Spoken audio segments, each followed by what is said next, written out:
சூப்பரான ஒரு டிஷ் பண்ண போகிறேன். டிஷ்னா இன்றைக்கி பாருங்கள். ஸோ இதுதான் இன்றைக்கி பொரியல் மாதிரி வச்சு சாப்பிடுவோம். இது நண்பா. ஸோ இது என்ன சொல்கிறது, பாவக்காய். ஸோ பாவக்காய் தான் 2. ஸோ ஒரு 1/2 கிலோ இருக்கும் நண்பா. ஸோ இதை தான் இன்றைக்கி பண்ண போகிறேன். சூப்பராக செஞ்சு உங்களுக்கு காமிக்கிறேன். ஸோ அதே மாதிரி என்னோட சேனல் அஸ்ஸலாமு அலைக்கும் வரஹ்மத்துல்லாஹி வபரகாத்துஹு. அதே மாதிரி என்னோட சேனல் சப்ஸ்கிரைப் பண்ணுங்கள், லைக் பண்ணுங்கள், ஷேர் பண்ணுங்கள், பக்கத்தில் இருக்க பெல் பட்டன் கிளிக் பண்ணி நண்பா. ஸோ வீடியோ போகலாங்களா? ஸோ வெங்காயம் கட் பண்ணி போட்டுடலாம். ஸோ சாப்பிட்டு எண்ணெய் ஊற்றணும். போட்டாச்சு.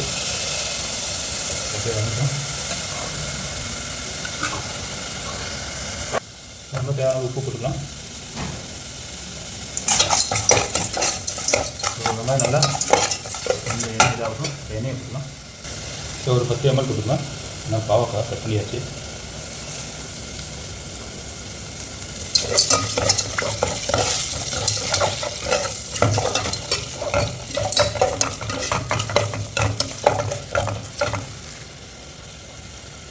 இது வந்து 15 ml போட்டுக்கலாம்.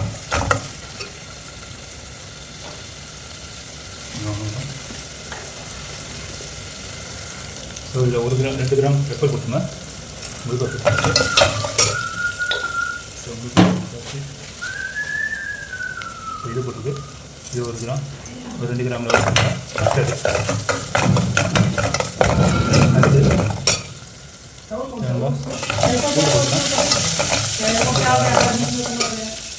அது பச்சைமிளகா போட்டுக்கலாம். பச்சைமிளகா ஒரு 5 போட்டுக்கலாம். மீன் கொஞ்சமாக பச்சை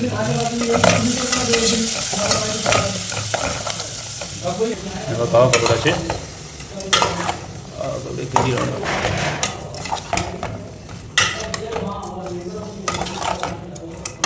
நல்லா வதங்கட்டும். ஸோ இதோட சேர்த்து இப்போ தக்காளி போட்டுலாம். அப்படியே ஸோ தக்காளி போட்டுலாம். அப்படியே கொஞ்சம் நல்லா இதாக பண்ணி வச்சு போட்டாச்சு. ஸோ நல்லா ஸோ எண்ணெயோட அது நல்லா வதங்கிடும்.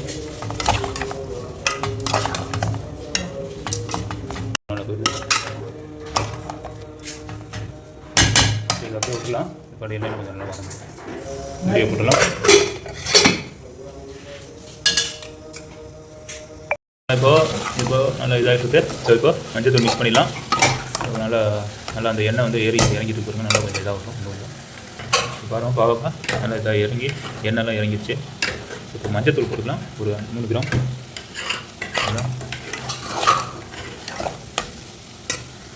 நம்ம பாருங்கள். இப்போ வந்து இது போட்டுக்கலாம். மிளகாத்தூள் ஒரு 3 கிராம் போட்டால் போதும். ரொம்ப தேவையில்லை. கொஞ்சம் நல்லா பிடிச்சிருக்கலாம்.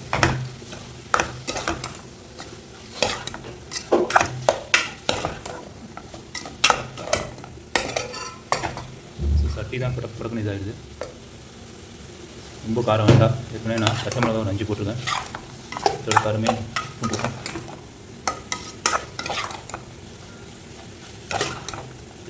அவ்வளோதான். ஸோ 2 பொடி தான் போட்டிருக்கேன், வேறு எதுவும் போடல. இப்போ மல்லித்தூள் மட்டும் லைட்டாக போட்டுக்கலாம். ஒரு 3 கிராம் மல்லித்தூள் போட்டுக்கலாம். இப்போ மசாலா போடுறதுனா இப்போ லைட்டாக சிம்மில் அது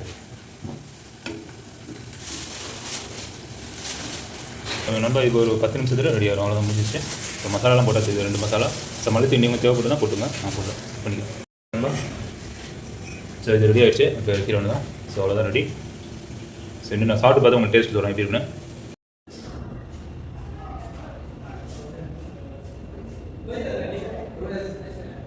ஸோ நண்பா ரெடி ஆகிடுச்சு சாப்பாடு. சோறு இது ரெடி. ஸோ அந்த பொரியல் இதே மாதிரி பாவக்காய் சூப்பராகவும் சாப்பிட்டு பார்க்குறேன். தனியாக சாப்பிட்டு பார்த்து உங்கள் டேஸ்ட் சொல்ல எப்படி இருக்குன்னு. சூப்பராகும்பா. வேறு லெவலில் இருக்குது. செம்மையாக இருக்குது. மசாலாலாம் இறங்கி இப்போ ரைஸோடு சாப்பிட்றேன்.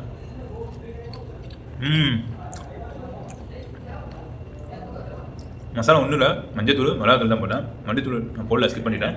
சூப்பராக இருக்கும்பா. மசாலாவில் இறங்கி நல்லா பாவக்காவும் கசக்கில் அவ்வளோ. நான் மேலே கொஞ்சம் கட் பண்ணிவிட்டேன். நல்லா டேஸ்ட்டாக இருக்கும், சூப்பராக இருக்கும். ஓகே நண்பா, இதே மாதிரி நீங்களும் செஞ்சு பார்த்துட்டு கமெண்ட்டில் கண்டிப்பாக தெரியும். அதே மாதிரி என்னோட சேனல் சப்ஸ்கிரைப் பண்ணுங்கள், லைக் பண்ணுங்கள், ஷேர் பண்ணுங்கள், பக்கத்தில் இருக்க பெல் பட்டன் கிளிக் பண்ணி வச்சுக்கோன்பா. ஸோ சப்ஸ்கிரைப் பண்ணுங்கள். எல்லாத்துக்கும் நன்றி. ஓகே நண்பா. ஸோ நெக்ஸ்ட் வீடியோ பார்க்கலாம். ஜெசாக்கல்லா கேர்.